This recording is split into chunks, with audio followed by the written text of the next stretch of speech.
नमस्कार. तर तुम्ही माझे कितीचे व्हिडिओज बघितले असेल, ज्यात माझा मेनू होता पावभाजी. सो ते पावभाजीची रेसिपी आज मी तुमच्यासोबत शेअर करणार आहे. सो यासाठी मी बटाटा, कोबी, गाजर सोलून अगदी मस्त चिरून त्याला स्वच्छ धुवून घेतलेलं आहे. धुवून आपल्याला हे एका कुकरमध्ये घालून घ्यायचं आहे. त्यात थोडं चवीपुरतं मीठ घालून 4 शिट्ट्या करून एकदम गरगरीत असं शिजवून घ्यायचं आहे आणि त्याला स्मॅश करून आपण हे बाजूला ठेवूयात. दुसरीकडे मी कढईमध्ये तेल आणि बटर मिक्स करून घेतलेलं आहे. सो आणि त्यासाठी बारीक चिरून घेतला आहे कांदा. सो कांदा बऱ्यापैकी जरा जास्त चिरून घ्यायचा आणि एकीकडे मी टोमॅटो प्युरीसुद्धा करून घेतलेली आहे. सो तेल आणि बटर गरम झालेलं आहे. त्यात आपण सर्वप्रथम घालूयात कांदा.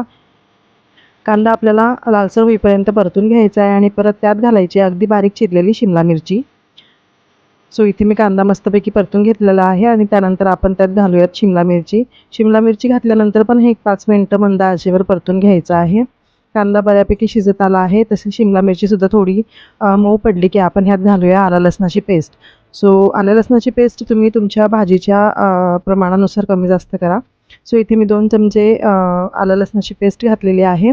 ते सुद्धा आपल्याला व्यवस्थित मंद आचेवर एक 2-3 मिनिटं शिजू द्यायचं आहे. त्यानंतर यात घातलं आहे मी एव्हरेस्टचं लाल तिखट पावडर. प्रमाण तुमच्या बेतानुसार घ्या. इथं छोटी मुलं खाणार म्हणून मी 1 चमचा तिखट पावडर घातलेला आहे आणि यात घातली आहे टोमॅटो प्युरी. आता प्युरी घातल्यानंतर आपल्याला हे मिश्रण परत एक 2-3 मिनिटं चांगलं शिजू द्यायचं आहे. जोपर्यंत या टोमॅटो प्युरीला तेल सुटत नाही तोवर आपल्याला हे छान भाजून घ्यायचं आहे. सो दुसरीकडे तुम्ही बघू शकता इथं टोमॅटोला बऱ्यापैकी तेल सुटत आलेलं आहे. सो आता ह्यात घालूया आपण पावभाजी मसाला. आता पावभाजी मसाला तुमच्या भाजीच्या प्रमाणानुसार तुम्ही जास्त करू शकताय. सो इथे मी 3 चमचे पावभाजी मसाला घातलेला आहे आणि पावभाजी मसाल्यानंतर आपण जे स्मॅश केलेलं सगळं भाज्यांचं मिश्रण आहे ते यात घालूयात आणि असं शिजवून घेऊयात.